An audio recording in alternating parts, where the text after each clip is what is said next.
telah kita ucapkan tadi perkataan Syekhul Islam Ibn Taimiyah, maka seseorang yang meninggalkan sesuatu karena misalnya takut kepada manusia, takut terhadap hukuman, takut dibicarakan, maka bisa jadi sampai kepada sebuah titik dia akan diazab oleh Allah Subhanahu wa taala.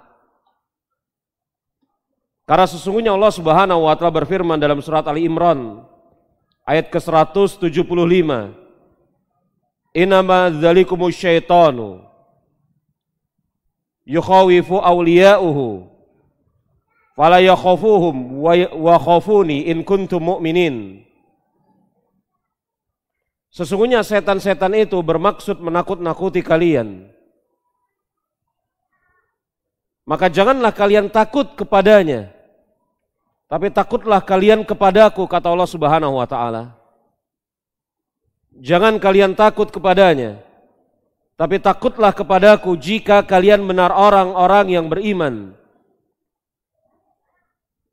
Lihat bagaimana Allah Subhanahu wa taala melarang seseorang takut kepada sesuatu selain Allah Subhanahu wa taala. Semisal syaitan, manusia ataupun yang lainnya. Kita mengetahui bahwasanya ada 7 kelompok yang akan mendapatkan naungan dari naungan ars Allah Subhanahu wa taala. Di antara 7 kelompok tersebut, seseorang yang kemudian diajak berzina oleh seorang perempuan yang cantik, memiliki kedudukan, kaya raya.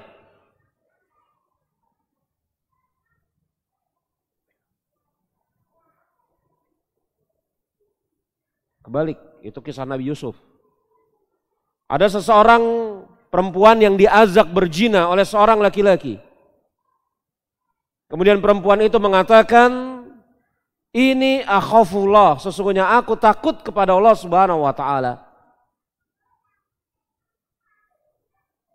Lihat bagaimana takut kepada Allah Subhanahu wa taala yang dengan sebab itu meninggalkan perbuatan dosa mendapatkan ganjaran yang sangat besar di sisi Allah Subhanahu wa taala. Maka berkata Imam Ibnul Qayyim, sebagaimana orang yang meninggalkan maksiat karena selain Allah bukan semata-mata karena Allah, maka dia layak mendapatkan siksa karena telah meninggalkan sesuatu karena selain Allah. Sebagaimana dia layak mendapatkan siksa ketika melakukan amal untuk selain Allah Subhanahu wa taala. Maka jemaah rahimani wa rahimakumullah, perhatikan motivasi kita ini ketika kita meninggalkan sesuatu karena apa? Karena Allah Subhanahu wa taala? Karena sesuatu selain Allah Subhanahu wa taala?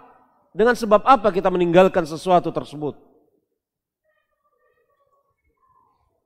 Nabi kita Nabi Muhammad alaihi salatu wasallam, beliau mengatakan, siapa yang meninggalkan sesuatu karena Allah, niscaya Allah Subhanahu wa taala akan gantikan baginya dengan sesuatu yang lebih baik. Ini penggalan terakhir yang belum kita bahas.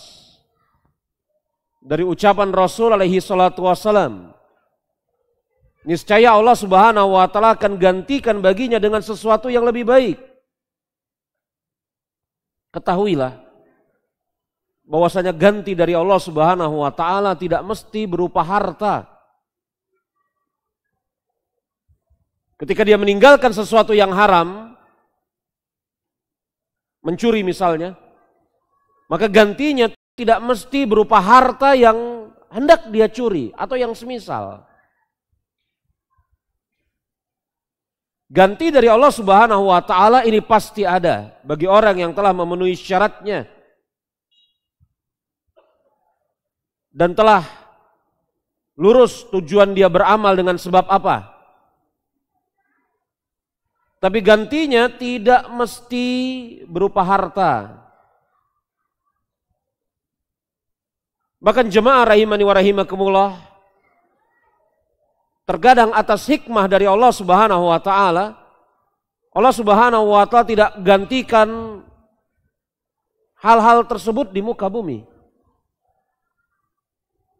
Karena Allah Subhanahu wa taala Maha mengetahui Mungkin yang terbaik bagi hamba tersebut apabila gantinya diundur. Kita terkadang meninggalkan sesuatu dan kita telah merasakan seakan-akan itu karena Allah. Anggaplah kita meninggalkan sesuatu itu memang betul-betul karena Allah Subhanahu wa ta'ala. Lalu kemudian kita tunggu sehari, 2 hari, 3 hari. Mana gantinya? Padahal gantinya tidak mesti berupa harta. Bukankah meninggalkan sesuatu yang haram karena Allah Subhanahu wa ta'ala, maka niscaya akan Allah Subhanahu wa ta'ala gantikan dengan sesuatu yang lebih baik berupa ketenangan di dalam hati. Ketika seseorang meninggalkan sesuatu yang tidak dicintai dan diridhoi oleh Allah Subhanahu wa ta'ala, bukankah kemudian pasti akan Allah Subhanahu wa ta'ala gantikan dengan sesuatu yang lebih baik? Lihat bagaimana para sahabat kaum muhajirin, mereka meninggalkan harta-harta mereka demi menjaga keselamatan agama mereka. Mereka hijrah karena Allah Subhanahu wa ta'ala dan Rasulnya. Mereka tinggalkan kota Mekah. Lalu apa yang Allah Subhanahu wa ta'ala berikan untuk mereka? Allah Subhanahu wa ta'ala berikan kepada mereka hampir seluruh permukaan bumi. Allah gantikan dengan sesuatu yang lebih baik. Itu saja fokusnya, ini berbahaya sekali. Ini sifat orang-orang kafir.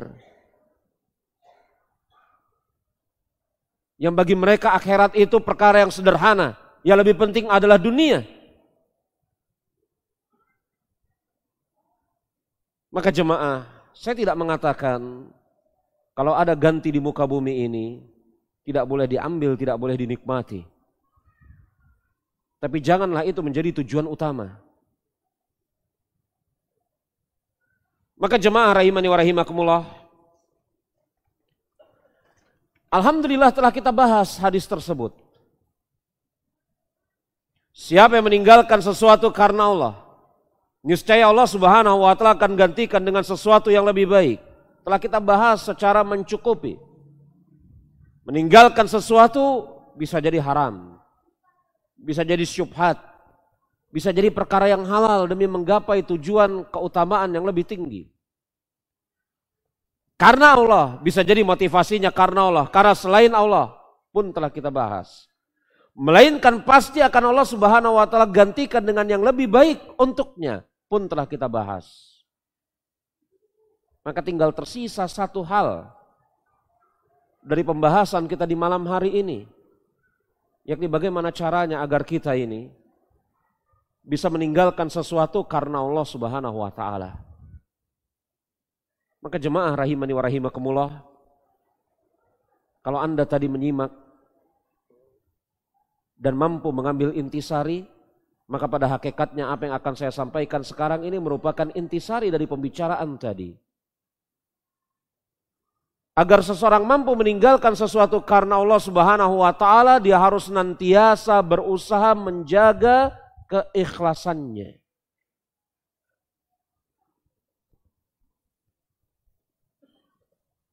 Karena seseorang yang ikhlas, maka sebagai bentuk ganjaran dari sisi Allah Subhanahu wa ta'ala, selain pahala, maka niscaya akan Allah Subhanahu wa ta'ala mudahkan urusannya. Tidakkah Anda pernah merasakan ketika hilang keikhlasan dan rasa senang di hati Anda, maka pekerjaan yang sepele betapa sungguh sangat berat dan meletihkan? Tapi ketika hati Anda dipenuhi dengan keikhlasan dan rasa gembira, pekerjaan yang sama itu mudah sekali untuk dikerjakan. Apa yang membedakan? Pekerjaannya sama. Yang mengerjakannya juga kita. Tapi yang membedakan dan yang mempengaruhi hal itu semua, keikhlasan dan kegembiraan di dalam hati.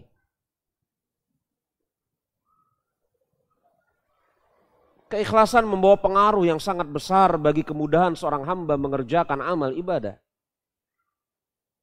Makanya senantiasa Allah Subhanahu wa taala sifatkan orang-orang yang tidak ikhlas dalam ibadah, mereka akan merasa sulit di dalam menunaikan ibadah.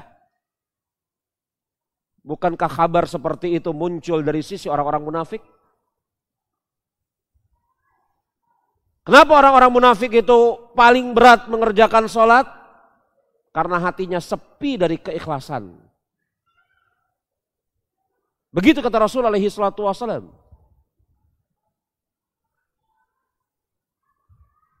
Maka ikhlas karena Allah Subhanahu wa taala, berusaha senantiasa ikhlas karena Allah Subhanahu wa taala. Niscaya Allah Subhanahu wa taala akan berikan kepada hamba tersebut kekuatan, sehingga dia bisa meninggalkan sesuatu karena Allah Subhanahu wa taala. Kemudian yang kedua, mengingat ganjaran pahala terbaik yang ada di sisi Allah Subhanahu wa taala.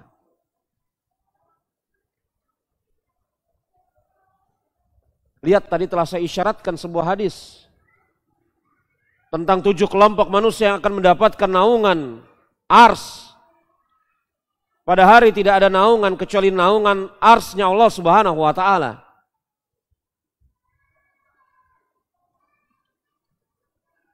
Dan ini bukan takwil. Karena dalam riwayat Imam Tabrani di sana disebutkan naungan ars.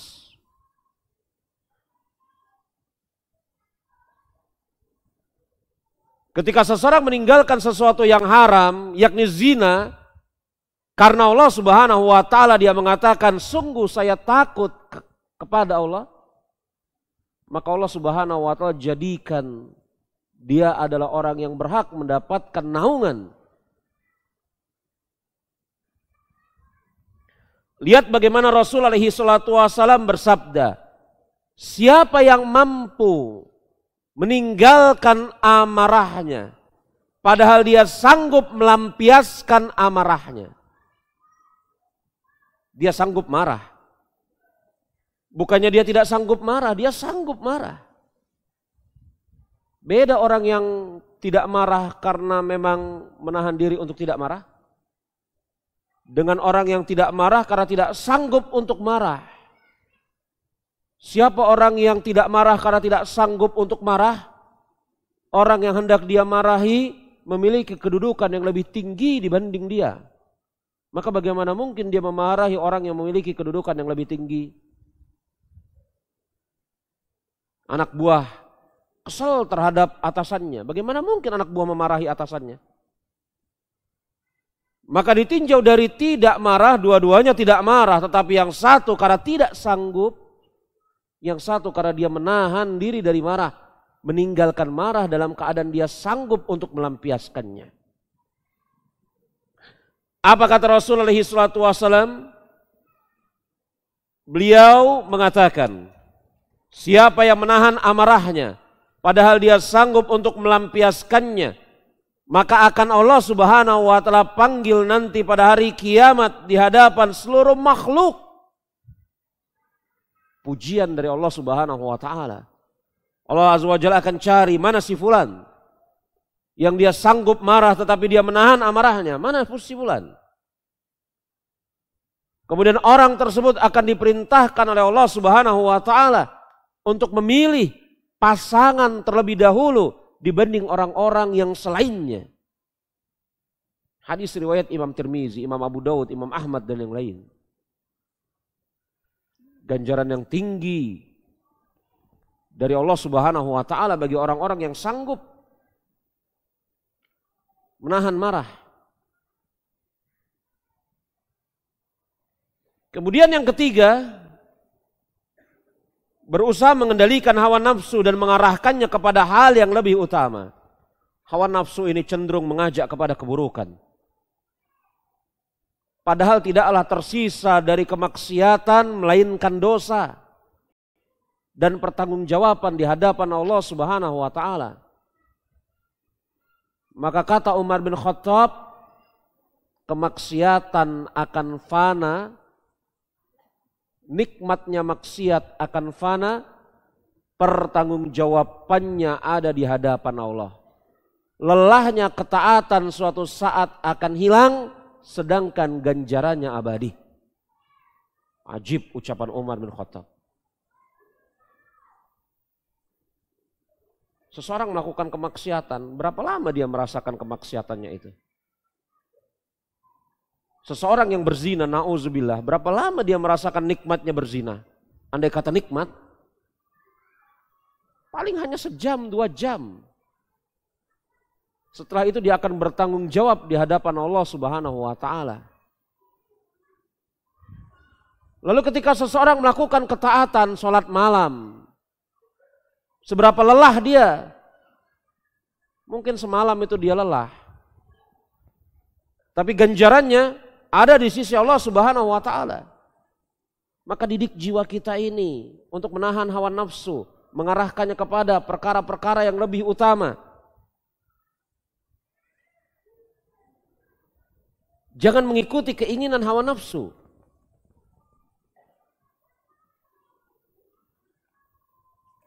Kemudian yang keempat, berdoa kepada Allah Subhanahu wa Ta'ala, sang pemilik hati. Karena kita sama-sama tahu, meninggalkan sesuatu karena Allah itu amal hati, niat. Betapa banyak seseorang meninggalkan sesuatu yang awalnya mungkin karena Allah, kemudian di tengah jalan berbalik, bergeser. Maka seseorang, dia sangat membutuhkan untuk banyak berdoa kepada Allah Subhanahu wa Ta'ala. Ya muqallibul qulub, tsabbit qalbi ala dinik. Dia sangat perlu untuk banyak berdoa dengan doa seperti ini. Karena bisa jadi motivasi awalnya adalah karena Allah, di pertengahan jalan bergeser. Bahkan orang sekelas Imam Sufyan Ats-Tsauri, beliau mengatakan, ini Sufyan Ats-Tsauri, seorang imam dari kalangan tabi'ut tabi'in. Ma'asyaddu alayya minan niyati. Tidak ada sesuatu yang paling berat untuk aku kalahkan melainkan niatku. Ini orang sekelas Imam Sufyan Ats-Tsauri, seorang tabi'ut tabi'in, menyadari bahwasanya niatnya itu paling berat untuk dia kalahkan. Maka jemaah rahimani wa rahimakumullah, kita perlu berdoa kepada Allah Subhanahu wa Ta'ala. Jangan pernah merasa cukup. Dan kata Imam Ibnul Jauzi dalam Talbis Iblis, beliau ulangi juga dalam Saidul Khatir, ketika seseorang meninggalkan doa, maka telah terbuka berbagai macam pintu kefakiran pada dirinya. Ketika dia sudah mulai meninggalkan doa, maka pada hakikatnya dia telah membuka berbagai macam pintu kefakiran atas dirinya. Bagaimana mungkin seorang makhluk hamba yang lemah bisa merasa tidak butuh terhadap Rabb-Nya yang kaya? Maka banyak berdoa kepada Allah Subhanahu wa Ta'ala.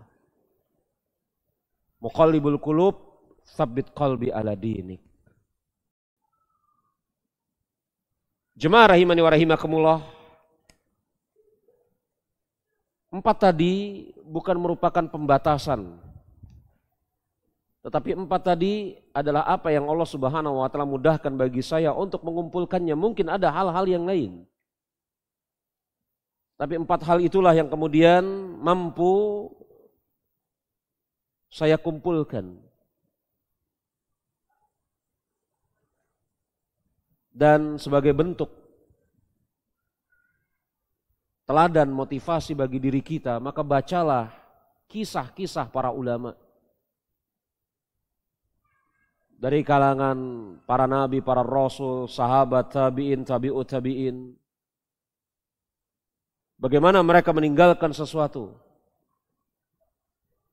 karena Allah Subhanahu wa Ta'ala. Kemudian Allah Subhanahu wa Ta'ala ganti dengan sesuatu yang lebih baik. Banyak-banyak baca kisah-kisah tersebut. Yang mudah-mudahan dengan sebab itu kita akan menyadari betapa pemurahnya Rabb Azza wa Jalla. Betapa penyayangnya Allah Subhanahu wa Ta'ala. Sekaligus akan insyaallah ta'ala menguatkan keimanan kita dan memotivasi diri kita untuk meninggalkan sesuatu karena Allah Subhanahu wa Ta'ala. Allahu a'lam bishawab. Ini yang bisa saya sampaikan pada kesempatan malam ini. Kita masih punya waktu kurang lebih 15 menit ke depan. Mungkin ada yang hendak ditanyakan, saya persilahkan.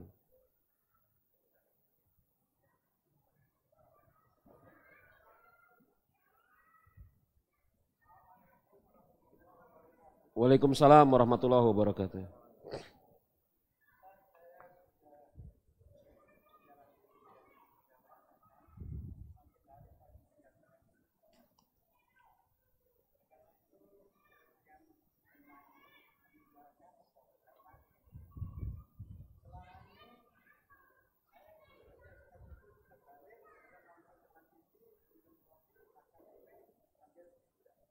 Sambil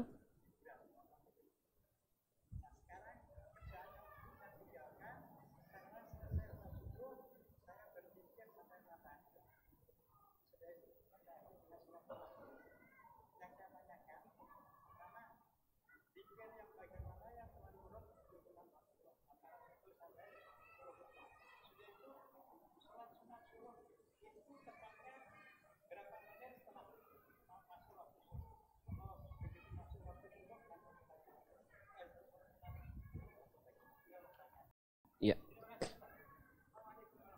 Waalaikumsalam warahmatullahi wabarakatuh. Ada pertanyaan dari orang tua kita, bahwasanya pertanyaan yang pertama kalau mau kita ringkas pertanyaan beliau, zikir yang seperti apa yang sangat baik sekali dibaca dari kesempatan pagi menjelang terbit matahari, dari setelah subuh sampai menjelang terbit matahari, atau mungkin bisa kita tambahkan dari asar sampai menjelang tenggelam matahari. Maka yang paling utama jelas pada pada waktu-waktu tertentu, pada waktu-waktu tersebut berzikir dengan zikir-zikir yang disyariatkan terkait dengan waktu-waktu itu. Karena kata para ulama, zikir yang paling utama adalah zikir yang sesuai dengan keadaan, dengan waktu, dengan sebab-sebab tertentu. Maksudnya apa? Imam Ibnul Qayyim beliau mengatakan dalam kitab beliau Zadul Ma'ad, bahwasanya seseorang yang kemudian datang kesempatan di waktu pagi dan waktu petang, maka yang paling utama pada saat itu adalah dia menyibukkan diri dengan zikir pagi dan petang. Itu lebih utama dibanding dia membaca Al-Quran, kata Imam Ibnul Qayyim. Kenapa? Karena waktu itu adalah waktu khusus untuk mengerjakan amal tertentu. Maka atas pertanyaan Bapak yang pertama tadi, zikir apa yang bagus diucapkan ketika seseorang setelah selesai sholat subuh, menunggu waktu syuruk, maka yang paling bagus pada saat itu adalah membaca zikir pagi. Kalau di waktu sore, zikir petang.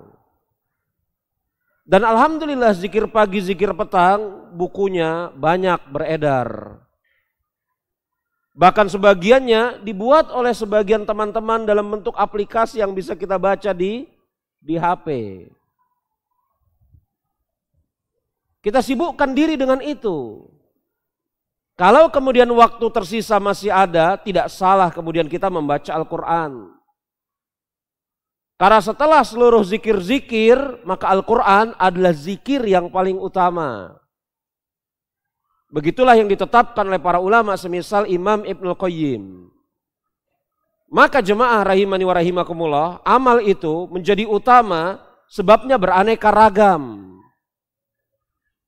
Yang dikumpulkan sangat baik sekali oleh Syekh Profesor Dr. Ibrahim bin Amir Ar-Ruhaili dalam kitab beliau Tajridul Itiba fi Bayani Asbabil Tafadulil A'mal, memurnikan ketaatan kepada Rasul alaihi salatu wassalam di dalam menjelaskan tentang bertingkat-tingkatnya keutamaan suatu amal.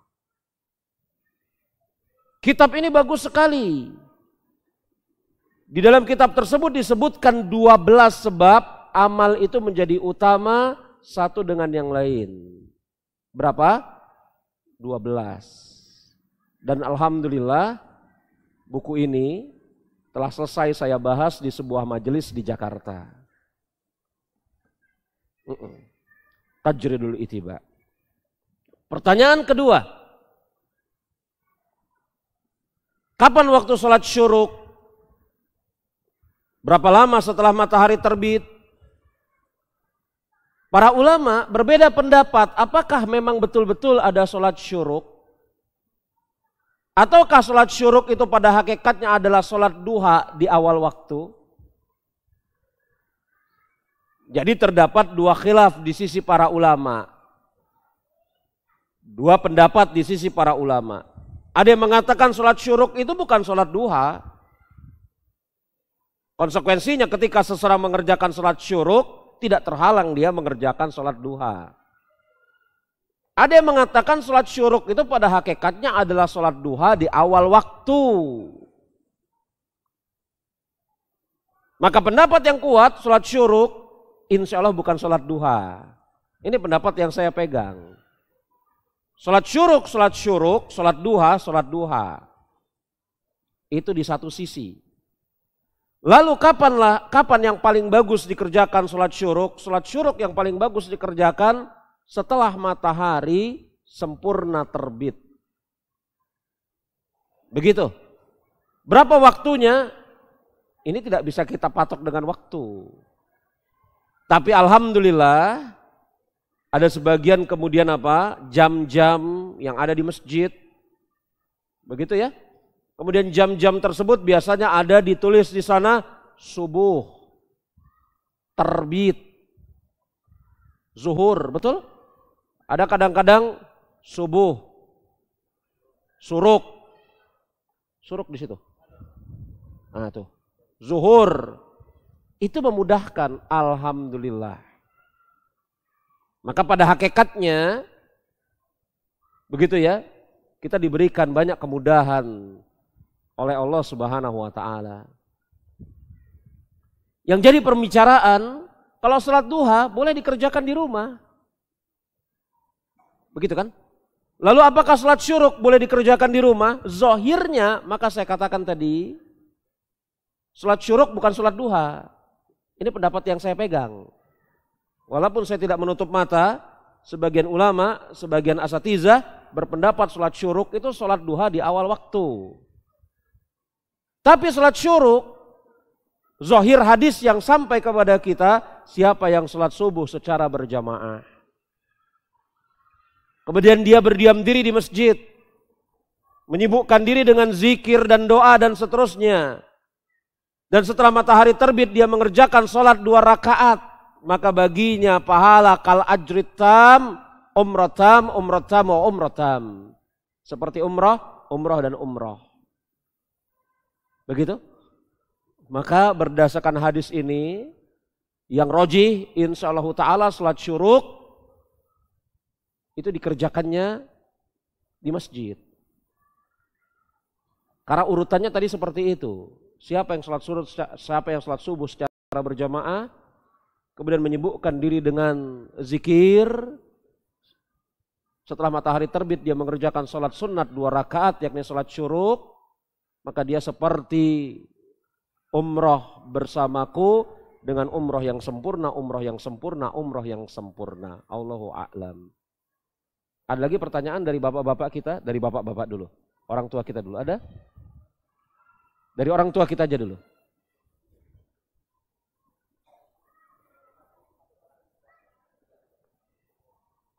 Udah?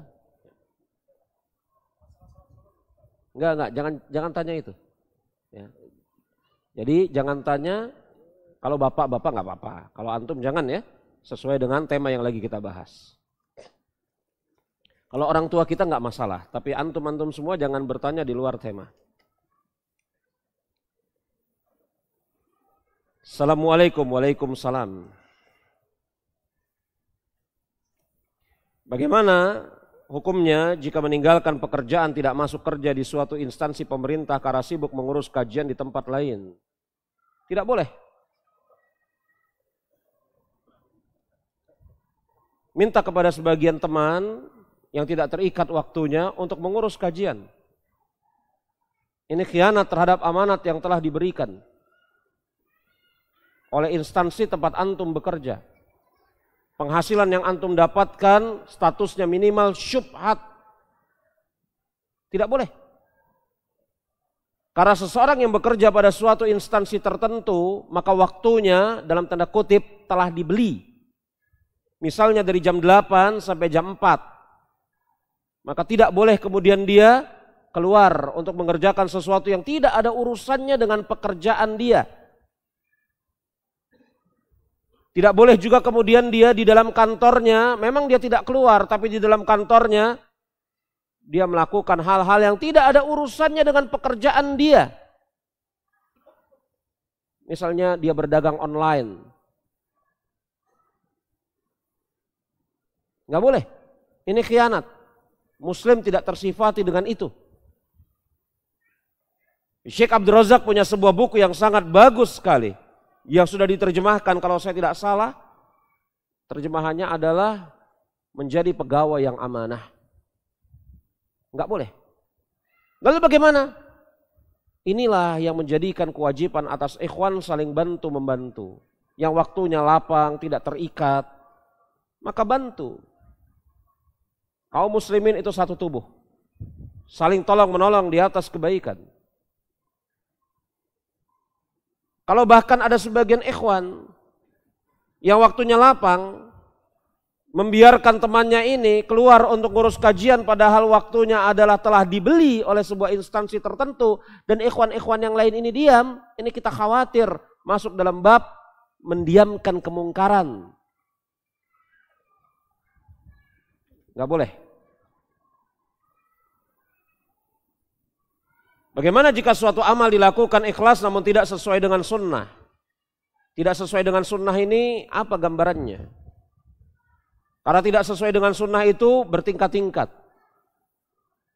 Maka bisa jadi kemudian dia berdosa, bisa jadi dia bahkan tidak mendapatkan pahala ataupun yang semisalnya. Maka perkataan tidak sesuai sunnah ketika mengerjakan suatu amal itu harus diperinci. Bentuk tidak sesuai dengan sunnahnya seperti apa.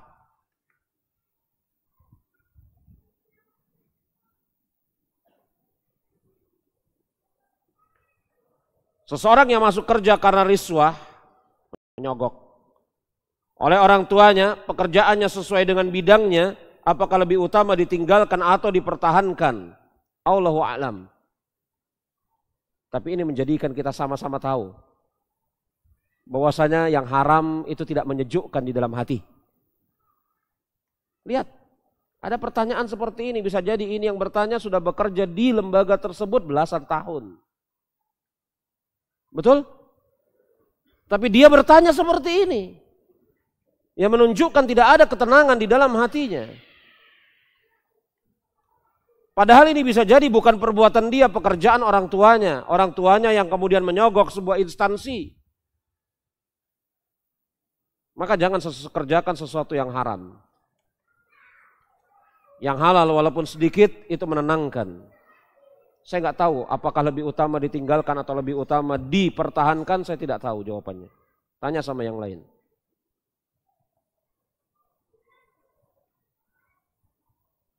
Apakah suatu perintah wajib bagi seorang perempuan untuk tinggal dan menetap di rumah sehingga haram apabila seorang istri keluar untuk bekerja padahal suami sudah bekerja? Wanita lebih baik tinggal di rumah. Begitu firman Allah Subhanahu wa taala. Wa qarna fi buyutikunna. Diamlah di rumah-rumah kalian. Apalagi suaminya sudah bekerja. Kalau kemudian permasalahannya enggak cukup, maka usahakan untuk cukup. Usahakan untuk cukup. Atur sebaik-baiknya supaya cukup.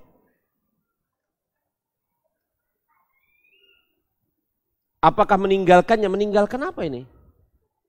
Apakah meninggalkannya termasuk keutamaan dan apakah wajib untuk meninggalkannya? Meninggalkan apa sih? Meninggalkan suaminya atau meninggalkan pekerjaannya?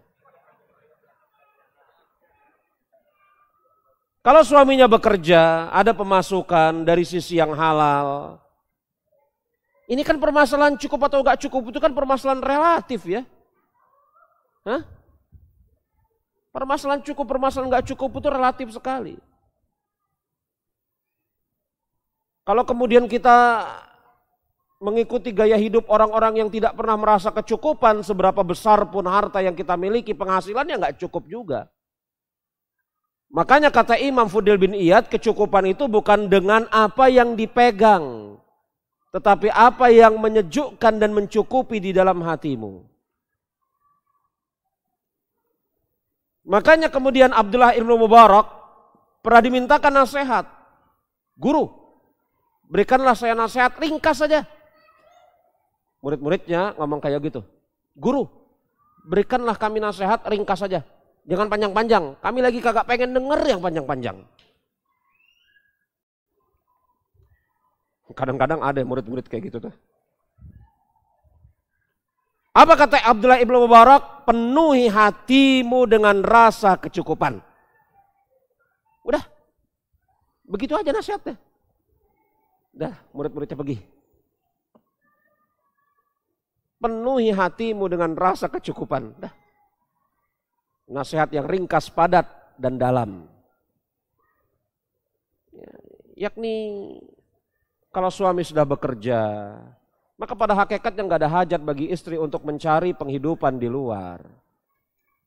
Hah? Allahu a'lam bishawab. Iya, selesai nih pertanyaannya. Ada lagi?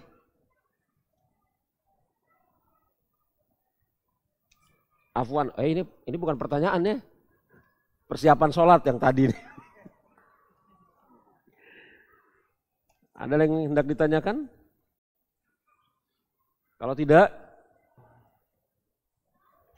nggak kedengeran, maaf, nggak kedengeran Pak, maaf. Maafkan saya nggak kedengeran Pak. Kasih pengeras suara biar ya. Ya.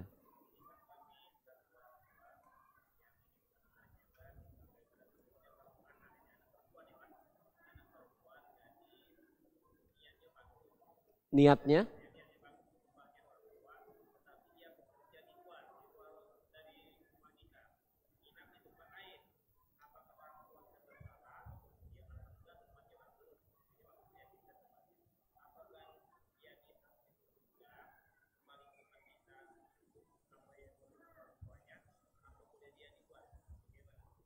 Hukum asalnya perempuan tidak bekerja di luar rumah. Hukum asalnya perempuan tidak bekerja di luar rumah. Dia bekerja di luar rumah apabila ada sebuah kebutuhan yang mendesak. Misal dia memiliki suami tetapi suaminya tidak sanggup untuk mencari nafkah dengan cacat tertentu misalnya. Atau kemudian dia, yakni perempuan ini hidup seorang diri, tidak ada yang menanggung nafkahnya. Maka pada titik-titik seperti itu dan semisal itu boleh bagi seorang perempuan untuk mencari nafkah.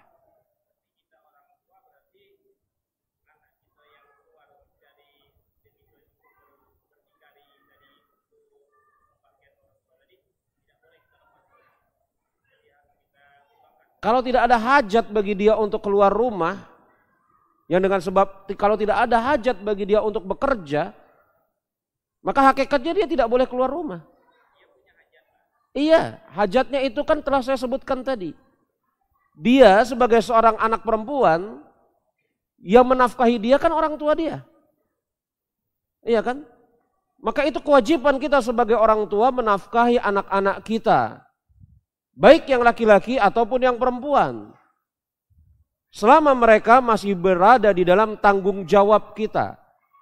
Niat baik dari seorang anak bekerja, anak perempuan, niat baik dari seorang anak perempuan bekerja dengan tujuan untuk membahagiakan kedua orang tuanya, yang dengan sebab itu dia keluar rumah, tinggal di suatu tempat, yang bisa jadi tempat tersebut sudah berjarak safar, jauh di luar kota, padahal Rasul mengatakan la tusafirul mar'ati ila ma'azi mahram, tidak boleh seorang perempuan safar kecuali bersamanya ada seorang mahram. Begitu? Maka perempuan ini walaupun niatnya tujuannya baik untuk membahagiakan kedua orang tuanya, akan tetapi cara yang dia tempuh salah. Maka bagaimana cara dia untuk berbakti kepada kedua orang tuanya, membahagiakan kedua orang tuanya? Mungkin saja bisa dia berada di rumah, membantu pekerjaan orang tuanya, atau dia bekerja di sekitar rumahnya. Kan bisa. Nggak mesti keluar rumah, apalagi kalau keluar rumah ini sampai di luar kota, di luar negeri bahkan. Ya begitu. Ya. Ya. Waalaikumsalam. Ada lagi dari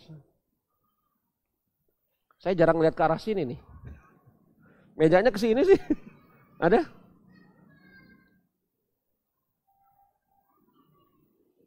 Baik, kalau tidak ada, kita cukupkan sampai di sini pembahasan kita. Mudah-mudahan yang kita bahas pada kesempatan malam hari ini membawa manfaat bagi diri saya pribadi dan Anda semua.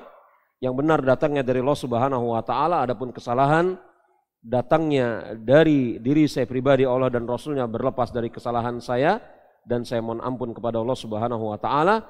Subhanakallahumma wa bihamdika asyhadu an la ilaha illa anta astaghfiruka wa atubu ilaik. Alhamdulillahirabbil alamin. Assalamualaikum warahmatullahi wabarakatuh.